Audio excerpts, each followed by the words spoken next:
Sometimes, when the night is too quiet, I swear I hear her weeping, reminding me that the forgotten are never truly gone. I'm Blair Bathory, and welcome to the Something Scary podcast. Thank you so much for joining us as we descend into the darkness.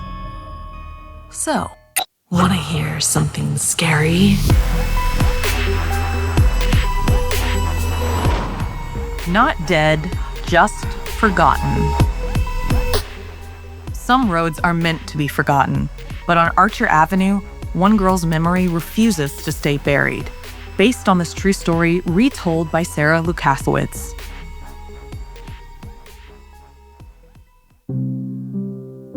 It was a chilly September evening in Chicago. The streets were quiet, almost too quiet. Leaves drifted across cracked pavement, nudged along by a harsh wind. Archer Avenue looked ordinary. Old brick buildings, empty lots, a few flickering streetlights. But if you knew the story, you could feel it. The city itself seemed to hold its breath, hiding something it didn't want anyone to notice. But if you knew the story, you did notice. The street, although seemingly empty, somehow felt crowded. Claire Benson parked her rental car near Willowbrook Cemetery. She wasn't a believer in ghosts, but she chased stories like this for her podcast, True Crime and the Unexplained. Her interviews, old police reports, and yellowed newspaper clippings all pointed to the same girl, Mary McBride, a teenager who died in a car accident in the late 1930s, en route to a dance she never reached. Most people had forgotten her, but Mary hadn't forgotten them. Claire stepped out of the car. The crunch of leaves under her boots sounded unnervingly loud. She flicked on her flashlight, the beam cutting a thin line through the darkness. Her recorder was on, notebook in hand. She whispered into it. Some say she still walks this road, waits. That you can see her if you pay attention, but no one remembers her. Not really. And that's what she's angry about. From the edge of the cemetery, a figure appeared. Pale dress, tangled hair, standing beneath a weak streetlight. Claire's stomach clenched. Not a trick of those eyes, not a rumor. She could see her clearly. The dress shimmered as if water ran through it, but the air was still. Her hair twitched subtly, almost alive, and then she saw the eyes, black voids, endless and hollow with tiny glittering points that reflected moonlight like shards of glass. Her lips were pulled down in a permanent frown, carved too precisely to be human. Claire's chest tightened. Every inhale was shallow and heavy. The air itself seemed to press down on her, folding the street inwards. The trees rustled. A shadow darted just at the edge of her vision. Her pulse spiked. Chicago had its share of dangers, but this didn't feel human. Her mind screamed. Serial killer, predator, but instinct whispered louder. This isn't human. She took a careful step toward the figure. The girl raised a hand, fragile, almost pleading. Claire whispered again into the recorder. Some legends leave out the grief. Mary didn't just die. She was erased, forgotten, and that's what makes her dangerous. A branch snapped sharply. Claire spun. Nothing. Another rustle, closer now, deliberate. Her flashlight flickered violently, plunging her briefly into darkness. Shadows twisted, curling, stretching, clawing at the edges of her vision. Leaves swirled around her like a living thing, tugging at her clothes and boots. She could swear she felt a breath on her neck, cold and fleeting, though no one was there. A soft sob echoed, then another, from somewhere else, matching the beat of her own heart. Claire's knees weakened. Her legs moved as though pulled by an unseen force. The figure glided closer, the hem of the dress brushing the asphalt like water, bare feet leaving no mark. Every step seemed to push against her chest with invisible weight, a pressure that made each heartbeat feel like a drumbeat of warning. Claire's vision caught the edge of the woods again. The shadows moved, always out of the periphery. She swung her flashlight. Nothing. She was sure the rustles, the shifting shapes, the sounds of her name whispered just behind her ear weren't entirely in her head. The real horror was standing in front of her. "Take me home," a voice whispered, soft, incessant, neither angry nor pleading. heavy with sorrow. Claire stumbled back, almost falling. The black eyes stared through her, knowing, commanding. Her chest burned, lungs aching. Every instinct screamed, "Run!" She bolted toward her car, flashlight bobbing, leaves tangling around her legs. The sobs chased her, echoing off empty lots, tugging at her mind. She reached the car, fumbled with the keys, slammed the door shut, and locked it, collapsing against it. The road ahead seemed empty, the figure gone. Relief. But as she caught her breath, she saw it in the rearview mirror. Just for a second, a faint outline of a dress, hair tangled, standing far behind, watching, waiting. The air felt heavier, colder, as if Mary herself pressed against it, reminding Claire that she hadn't escaped. Claire drove, every headlight, every radio crackled, making her jump. By the time she reached her apartment, the sun was pale. She tried to convince herself it was over, that it had been a story, but the knowledge lingered. Mary hadn't stopped. She was still there, just out of sight. Weeks later, her podcast went live. She told listeners about Archer Avenue, the accident, the legends, and red herrings. She left out the eyes, the sobs, the pressure pressing on her chest. But people who walked that road at night, they noticed. They always noticed. And then one night in her apartment, Claire heard it again, soft, uneven sobs coming from the corners of the room. She froze. Her recorder, innocently on the desk, flickered to life. A single word whispered through the speaker. "Remember." A chill ran over her. For a moment, the faint scent of damp earth filled the room. She thought she saw a shadow reflected in the window, hair tangled, dress flowing, watching, waiting. Some doors shouldn't be opened. Some stories shouldn't be chased. The forgotten don't just linger, they make sure you remember them. Mary McBride wasn't just a girl in white. She's the presence that lingers when the world forgets. Forgotten lives, erased stories, and unmarked tragedies have a way of wanting our attention, even after decades passed. Have any of our Chicago listeners ever noticed anything strange on Archer Avenue? Leave a comment on our podcast on Spotify or Snarled on YouTube.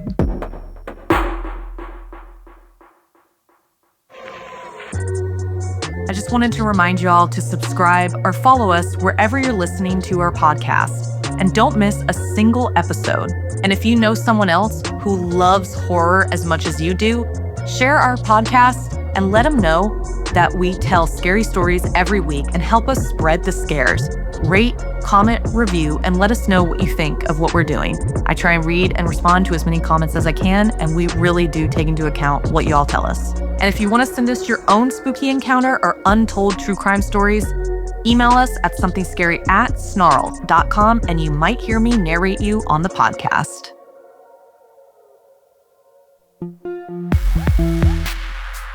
Some doors are meant to stay closed, but curiosity has a way of finding them.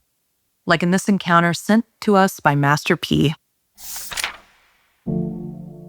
I trudged towards school, my backpack slung heavy over one shoulder.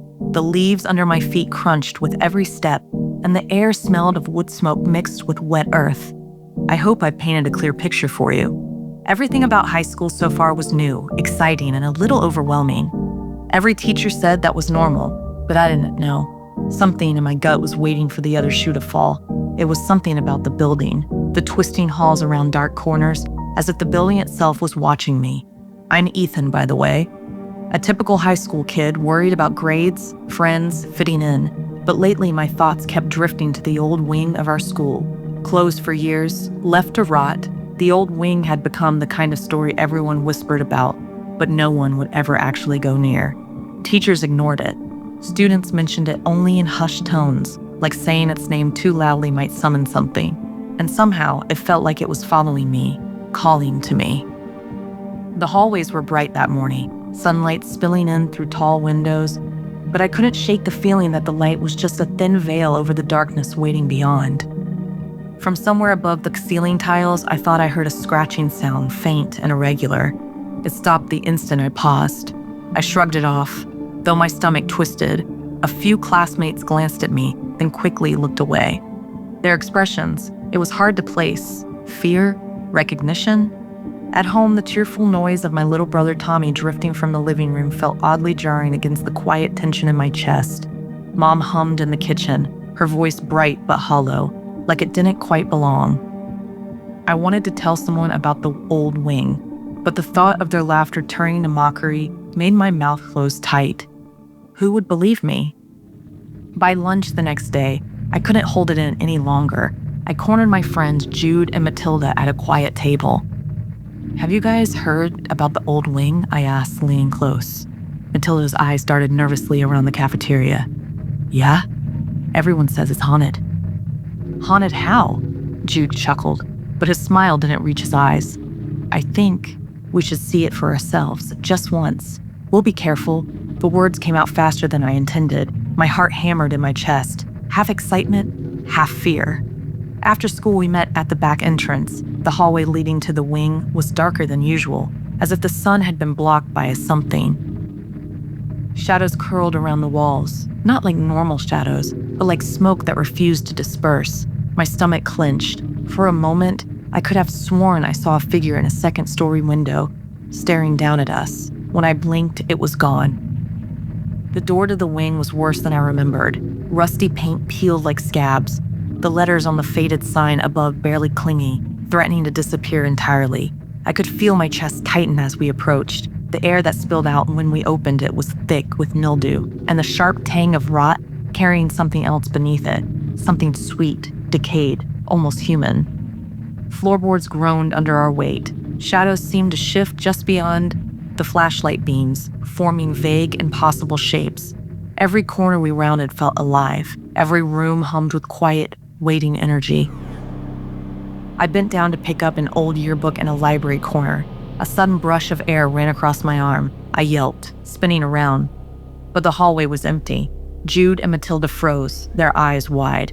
The yearbook pages were brittle and yellowed, the students' faces laughing, frozen in time. Then we found the pages above the fire. Names didn't match anything we'd heard of. Some students were erased from every record, gone, except in this fragile, fading book. The low creak echoed through the hall. One of the doors slammed shut somewhere behind us. "Did one of you—" Jude started, but a faint whisper interrupted him, brushing against our ears. "Please, help us." The voices weren't coming from outside. They surrounded us, impossible to ignore, soft but persistent, like the air itself remembered the lives that had been wiped away. Shadows on the walls thickened, stretching into shapes, children frozen, mid-motion, their faces vague but pleading. Matilda's flashlight flickered violently. Something brushed my shoulder, not cold, not warm, just there. A photo from the yearbook slid across the floor to Matilda's feet. She screamed, tripping over it. The eyes in the photo felt alive, glimmering in the flashlight's beam. We ran, stumbling through the wing. Dust swirled around our ankles. Faint shapes darted across walls, just out of focus. The whispering rose, overlapping, forming words we could barely make out. "You shouldn't leave." Room after room blurred together. I could hear the pulse of my own heartbeat, hammering in my ears. Each step heavier than the last. The air grew thick, and the shadows seemed to cling, reaching for us. Finally, a door swung open, as if it had been waiting, and we tumbled into the hallway outside. The whispering faded, but the sense of being watched remained. My chest heaved. Then behind us, a hollow laugh, sharp and high-pitched, echoed. It sounded like Tommy, but empty, wrong. We spun around, but the windows of the wing were dark, still, except for a shadow sliding across a single pane before vanishing. Weeks later at home, I flipped through a yearbook for a school assignment. My eyes froze. One of the photos, a student I hadn't noticed before, looked exactly like me. The caption read, "Ethan, class of 2025. My stomach sank. I remembered the whispers, the shadows, the brush of unseen hands, and then it hit me. Maybe the forgotten weren't just trapped in that wing. Maybe they were waiting for new names to erase. You might think high school hallways are just full of lockers, classrooms, and the echo of your own footsteps. But sometimes the past lingers where you least expect it. Places we ignore, memories we forget, they don't always stay buried. So tell me, what forgotten corner of your world might still be watching you right now? And just a little fun story from my own personal life. The high school I went to was an art school. So we had theater and musicians. And there was a ghost story that said there was a student that had passed away in the school who was a violinist. And sometimes, if you listened really closely, you could hear him playing violin in the theater. Pretty creepy.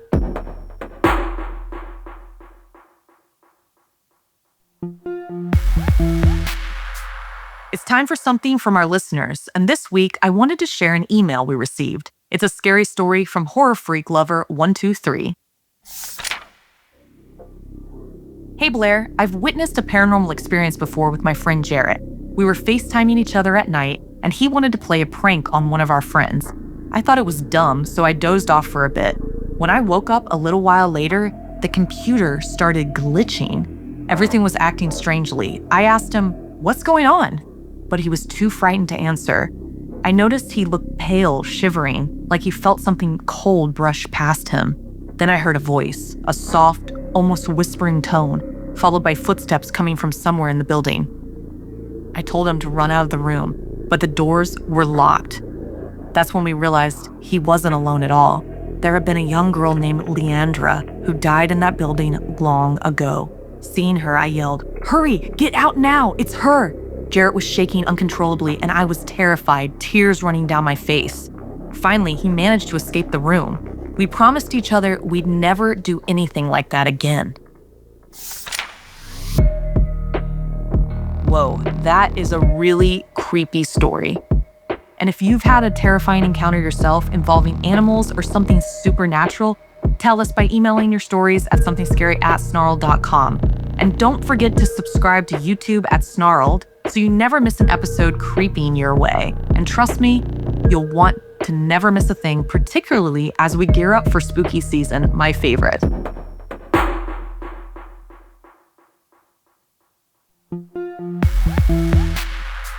She doesn't leave, she waits. And if you listen closely, you might hear her too, like in this encounter submitted by Caitlin Coaches.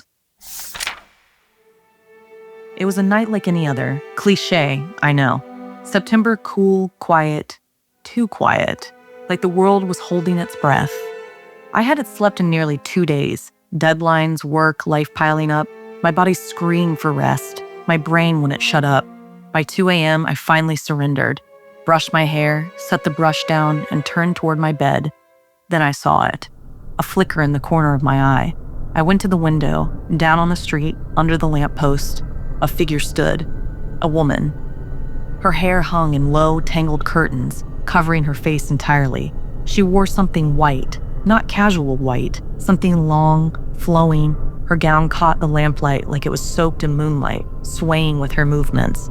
From where I stood, I couldn't tell if it was a nightgown or something more elaborate. Either way, she didn't belong outside. I cracked the window just an inch. That's when I heard her. Soft, uneven sobs. Not loud enough to echo down the street, but persistent, raw, so heavy with sorrow pressed against my chest. For half a second, I wanted to call out, as if she needed help, but instinct screamed, "Don't, just don't." So I froze, watched. She shuffled down the street. Her sobbing lingered after she disappeared, like it had soaked into the air, and then it was gone. Hallucination, sleep deprivation, I convinced myself. By morning, I'd forgotten all about her. Until the next night. Around 11 p.m., I was on the porch, sketchbook on my knees, headphones in, pencil moving almost by itself.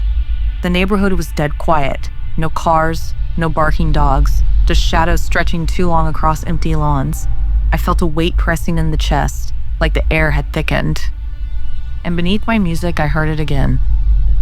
A sob, slow, uneven, pulling at the chest, like it belonged to the night itself. I froze.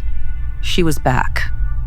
Closer this time, I could see the gown better, layers, lace trailing along the asphalt. Her hair was a tangled mess, frizzed and matted, completely hiding her face. Her movements were deliberate, slow, almost ritualistic. She didn't notice me at first, and here's where I need to pause, because people always ask, why didn't you go inside? Because you wouldn't. You'd be rooted there too. Something about her demanded attention, demanded acknowledgement. If I looked away, it would have been like erasing her, like all of the forgotten people who haunt our streets. I shifted slightly and my chair creaked. She froze, then turned. Not all at once, head first, shoulders twisting unnaturally, hair falling back, step by agonizing step. And I saw her face. Her eyes weren't eyes, black voids, infinite, pouring a thick tar-like liquid down her pale cheeks, her mouth permanent, carved frown. Sorrow and rage fused into something that looked almost alive. I pitied her for a moment. Then she ran.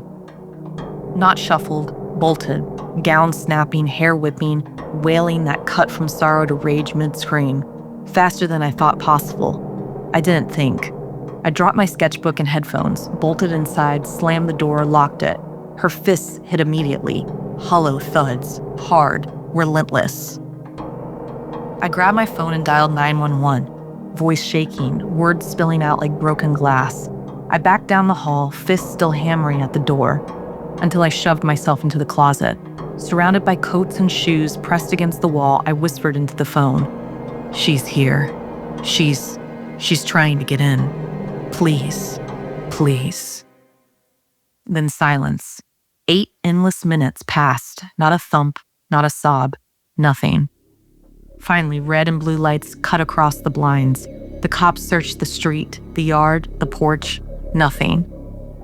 They looked at me like I'd lost my mind. There's no one here, one said. Maybe you dreamed it. You've been awake a long time. Maybe I did dream it. Except I'd seen her.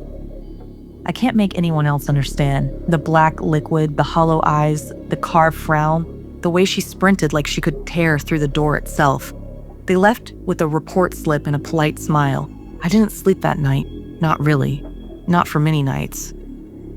And then there were the dreams. Sometimes I saw her in reflections. In my bedroom window, the dark screen of my laptop, puddles in the street. Always the same. Always the weeping. Always the sense that she was waiting for someone to notice.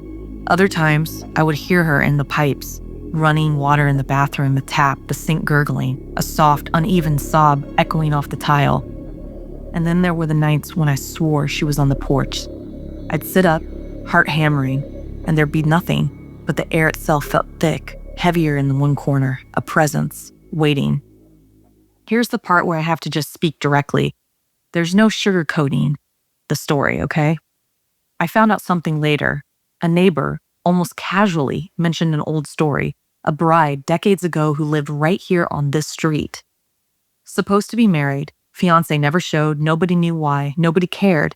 She walked the street in her gown, sobbing, and then she disappeared. Forgotten, name lost, family lost, story erased. Only her grief remained. And I think about that sometimes, not the missing, the gone, but the forgotten. Those left behind, erased, waiting.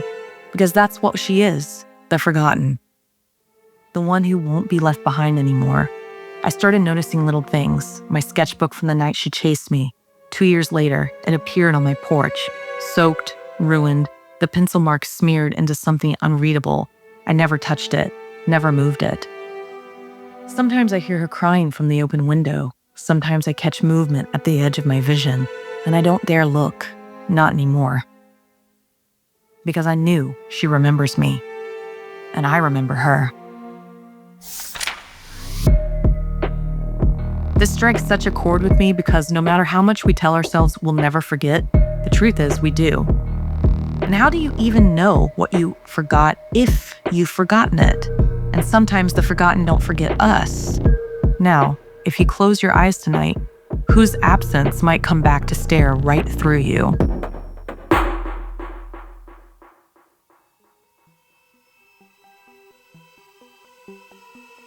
This week's podcast stories were edited by Sarah Lukasiewicz, narration by Blair Bathory, produced, edited, and mixed by Fitz Harris, executive produced by Gail Gilman, music by Sapphire Sindalo and Calvin Linderman.